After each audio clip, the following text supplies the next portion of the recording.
Entrevista Venevisión. Líder en opinión.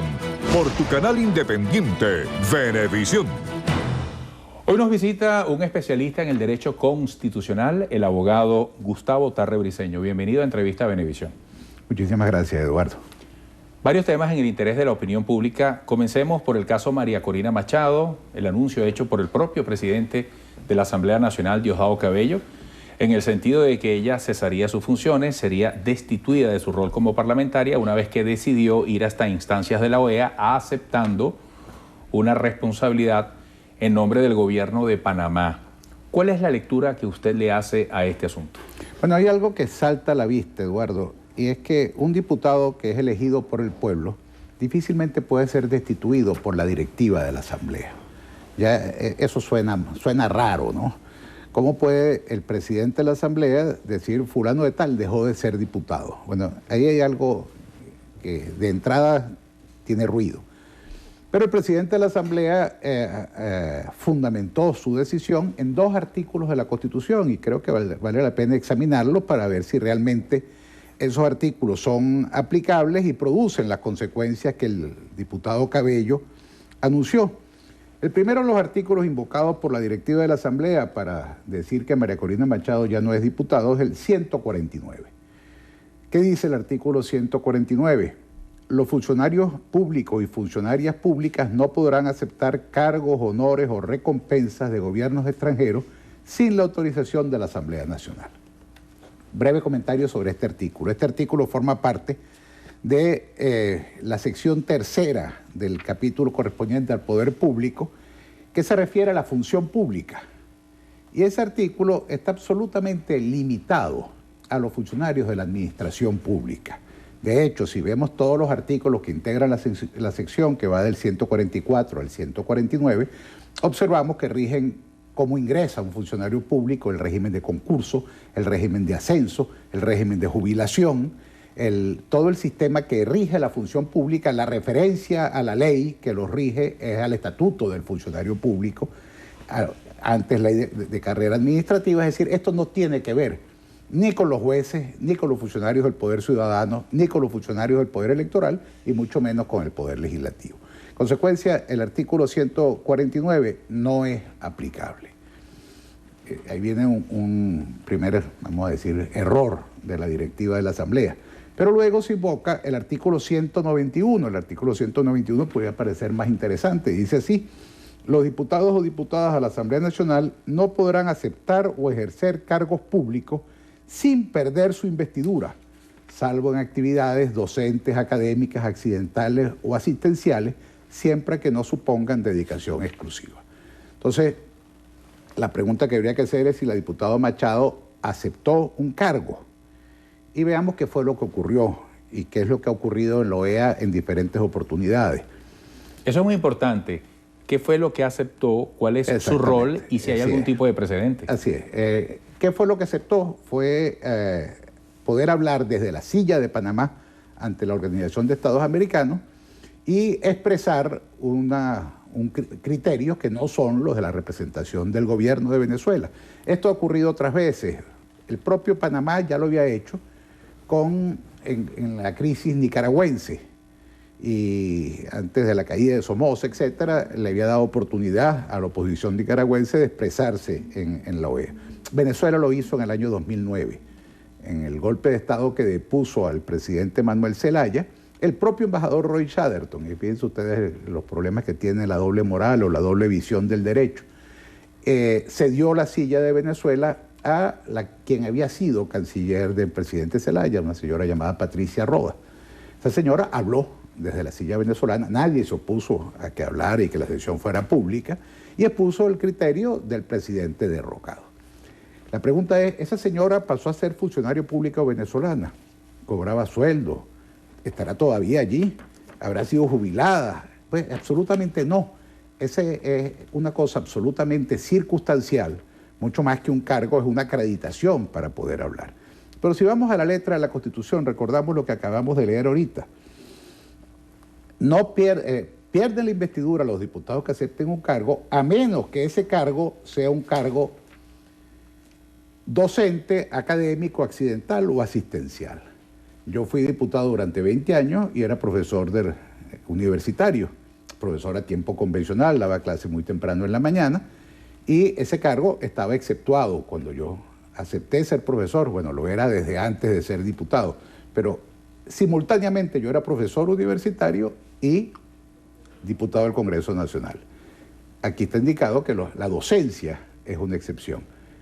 Cargos académicos, cargos asistenciales, es decir, un médico que ejerza sin que ello le quite el tiempo que requiere para ser diputado en un hospital. Y habla de los cargos accidentales. Fíjense cómo define el diccionario de la Real Academia la palabra accidental. Dice, primero, no esencial.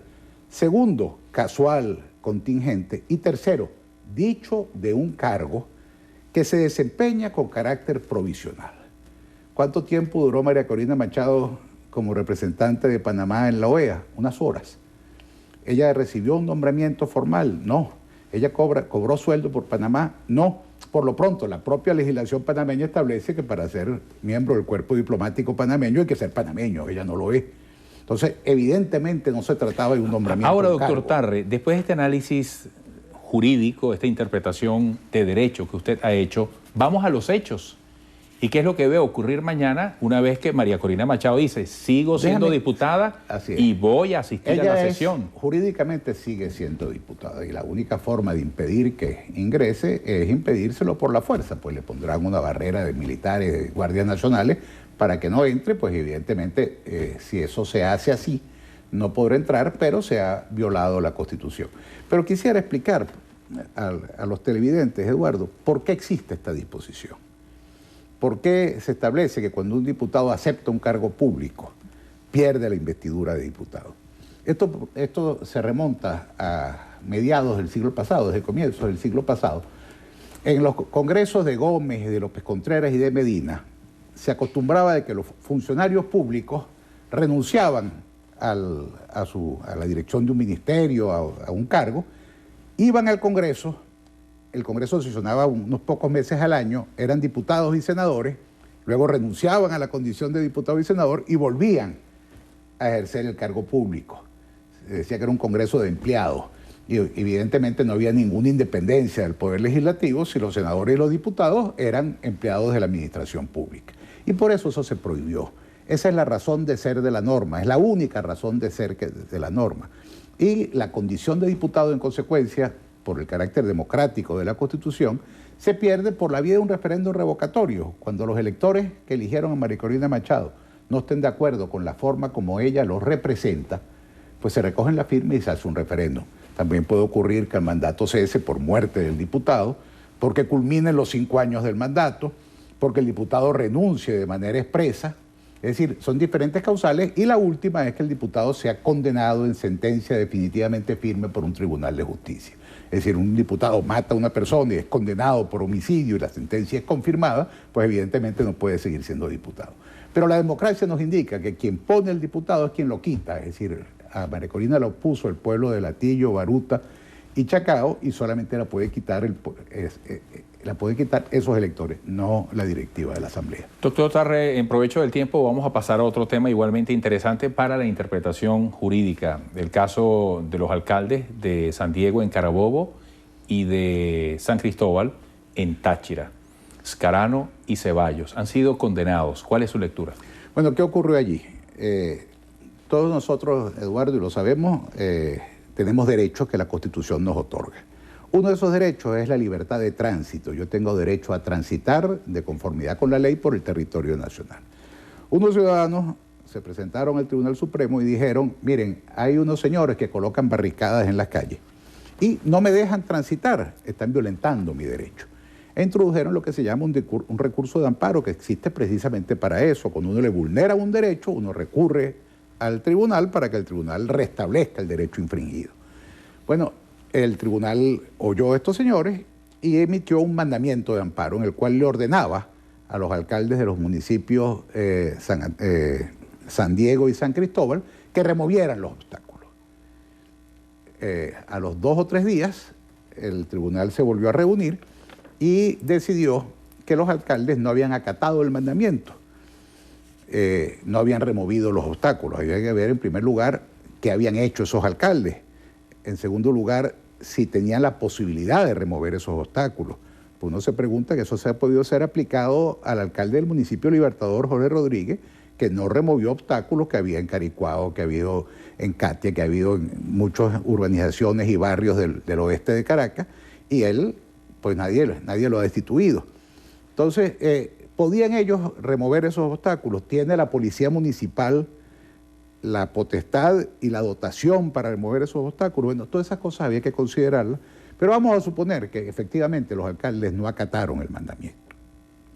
¿Qué había que hacer entonces? Había que acusarlos y solicitar que el Ministerio Público abriera una investigación para demostrar que esta gente había desacatado un mandato. Habría que ver cuál es si allí había delito o había falta, cuál es la pena. Y resulta que no. En vez de pedir que el Ministerio Público actuara para que luego un tribunal penal analizara si allí había delito, el Tribunal Supremo de Justicia procedió a condenarlos a una pena de prisión de casi 1 año a cada uno y además, algo absolutamente insólito, porque no tiene nada que ver con el caso, a destituirlos. Los alcaldes habían sido electos por 5 años, fueron condenados a una pena que no llega a 1 año. La gran pregunta es por qué, si eso es una falta absolutamente temporal, se la destituye y hay la pretensión ahora de realizar una nueva elección. Ya para finalizar, siempre en el campo del derecho, muchas denuncias, represión, torturas, los derechos humanos, según estas denuncias, vulnerados en este proceso de protestas. ¿Cuál es el gran desafío para los poderes instituidos, para las instituciones venezolanas en el esclarecimiento de lo que se denuncia? Miren, el esclarecimiento y en que se respeten esos derechos. Hay cosas que la gente tiende a olvidar. Si a mí me ponen preso, yo tengo derecho a comunicarme con mi familia, tengo derecho a estar asistido por un abogado.